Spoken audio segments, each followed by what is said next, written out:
শুরু করতে চলেছি astrologer's day second part. Half the enchantment of the place, সেই জায়গাটার অর্ধেক যে আকর্ষণ was due to the fact, সেই ব্যাপারের জন্য ছিল, সেই তথ্যের জন্য ছিল। ফ্যাক্ট মানে ব্যাপার বা তথ্য। কী ছিল ব্যাপারটা? That it did not have the benefit of municipal lighting, এর সুবিধা ছিল না বা বেনিফিট ছিল না মিউনিসিপ্যাল লাইটিং মানে কি পৌরসভার আলোর। The place was lit up by shop lights, সেই জায়গাটা আলোকিত হতো দোকানের আলোতে। One or two had the hissing gas light, এক থেকে দুজনে থাকতো হচ্ছে যে সেই হিসির শব্দ করে জ্বলতে থাকা এরকম gas light. Some had naked blare, কারো কারো থাকতো সেই খোলা মশাল, ফ্লেয়ার্স মিন্স মশাল, স্টাক অন পোলস, যেটা হচ্ছে বাঁশে আটকানো থাকতো। Some were lit up by old cycle, আবার কারো কারো দোকান কী হতো না আলোকিত হতো পুরনো সাইকেলের ল্যাম্পে। অ্যান্ড ওয়ান অর টু, এক থেকে দুটো, লাইক দ্য অ্যাস্ট্রোলজার্সের মতো, managed without lights of their own, তাদের আলো নিজস্ব না ছাড়া তারা চালিয়ে নিতে পারত। মানে জ্যোতিষীদের মতো তাদেরও কিছু কিছু দোকানদার যারা ছিল তাদের নিজস্ব আলো থাকতো না, তারা অন্যের আলো নিয়ে তারা চালিয়ে দিতে পারত। ইট ওয়াজ এ বিউল্ডারিং ক্রিসকস, এটা ছিল সত্যি একটা হতভম্বকারী। বিউল্ডার মানে হচ্ছে হতভম্ব, এটা ক্রিসকস মানে হচ্ছে আঁকিবুকি, অফ লাইট রেজ মানে আলোর রশ্মি, অ্যান্ড মুভিং শ্যাডোজ চলমান ছায়া। This suited the astrologer's very well, এটা অ্যাস্ট্রোলজারকে খুব ভালো উপযুক্ত করে তুলেছিল বা মানিয়েছিল।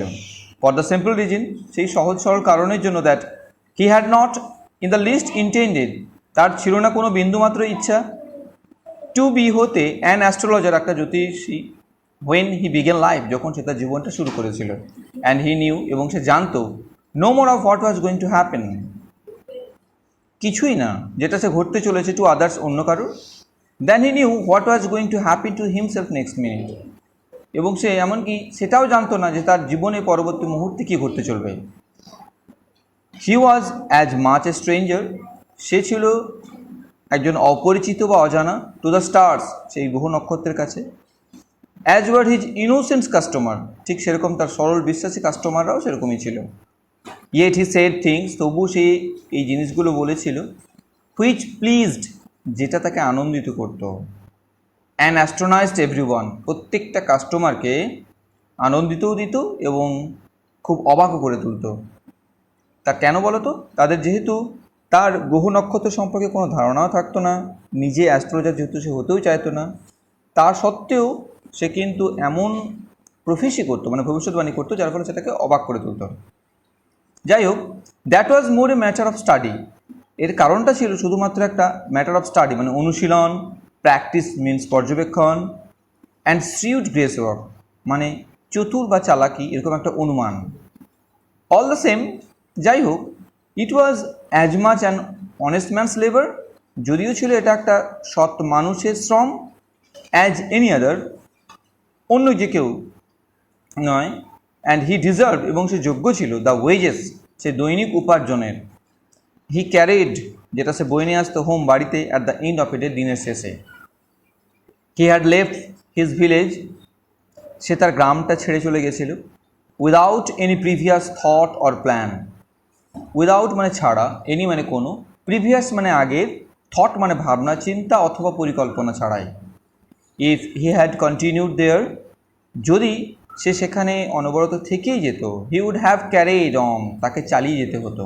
ক্যারিড অন মিন্স কন্টিনিউ করা, the work of his forefathers, তার পূর্বপুরুষদের সেই কাজটা।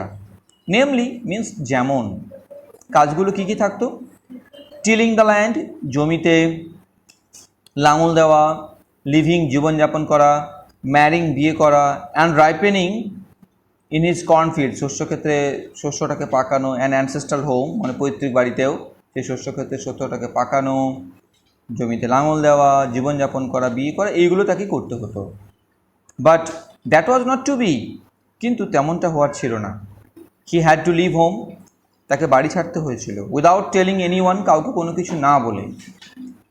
And he could not rest, এবং সে রেস্ট মিন্স হচ্ছে বিশ্রাম নেওয়া, রেস্ট মিন্স তাহলে বিশ্রাম নেওয়া, কিন্তু he could not rest till he left it behind, এখানে মানেটা হচ্ছে যতক্ষণ থেকে না সে সেটাকে ফেলে আসতো।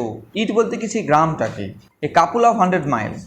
এ কাপুল মানে হচ্ছে জোড়া, কিন্তু এখানে কাপুল মানে হচ্ছে 200, যেহেতু 100 আছে সেই জন্য 200 মাইলস। যতক্ষণ থেকে না সে গ্রাম থেকে 200 মাইল দূরে আসছে ততক্ষণ থেকে সে পেছন ফিরে সেটাকে দেখতো না। তাহলে কি এটাকে রেস্ট মানে কি পেছন ফিরে দেখা আর কি। To a villagers it is a great deal, আর গ্রামবাসীর কাছে যেন মনে হতো এটা অনেক দূর বলে। As if an ocean float between, যেন মনে হতো একটা মহাসমুদ্র তাদের মাঝখান দিয়ে বয়ে গেছে। ওকে, খুব শীঘ্র থার্ড পার্টটা আমি ডাউনলোড করছি। ওকে।